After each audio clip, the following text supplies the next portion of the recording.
আমাদের অনেকের মনের একটা প্রশ্ন, আমি নামাজ পড়ি, আমার কেন এত দুঃখ?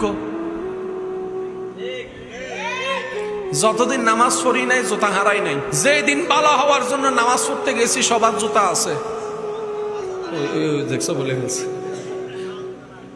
সবার জুতা আছে, আমার জুতা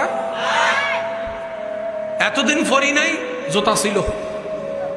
আজকে বালা হইতে গেছি, আমার আর সোরে বালা হইতে দেয়নি। এতদিন উল্টা ফুলটা চলছি, মানুষে বদনাম করছে। আজকে যখন আল্লাহর ভয়ে নিজেকে শুধরাই নিয়ে ভালো পথে সুন্নতি লেবাস নিয়ে চলতে শুরু করলাম, রাস্তা দিয়ে যায় আইসি সুইসা পাইসি, নতুন বন্ডামি ধরেছে, এরকম নিরুৎসাহিত কথা শোনা লাগছে।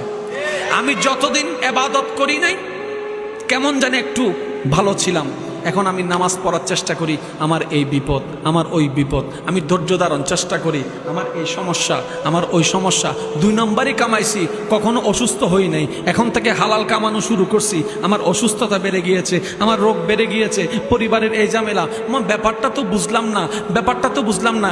এই জায়গায় অনেকে না বুঝে অ্যাক্সিডেন্ট করে, কি করে জানেন? ওই ভয় থেকে বাঁচার জন্য, রোগ থেকে বাঁচার জন্য, বিপদ থেকে বাঁচার জন্য আবার নামাজ ছেড়ে দেয়। আমার ভাইরা তো আমরা হয়তো বুঝতে পারি নাই, আল্লাহ তাআলা বান্দাদেরকে 2 জগতে একসাথে কখনো সাজায় দেয় না। হয়তো কোনো জায়গায় বান্দাকে দুনিয়াতে সাজা দিয়ে দেয়, কোনো বান্দাকে পরকালে সাজা দেয়। আল্লাহ যাদেরকে জাহান্নামের সাজা থেকে বাঁচাতে চান, তাদেরকে তাদের কর্মের কারণে দুনিয়াতে বিপদ দিয়ে, সাজা দিয়ে, কষ্ট দিয়ে জাহান্নামের আগুন থেকে বাঁচায় দেয়। সুবহানাল্লাহ।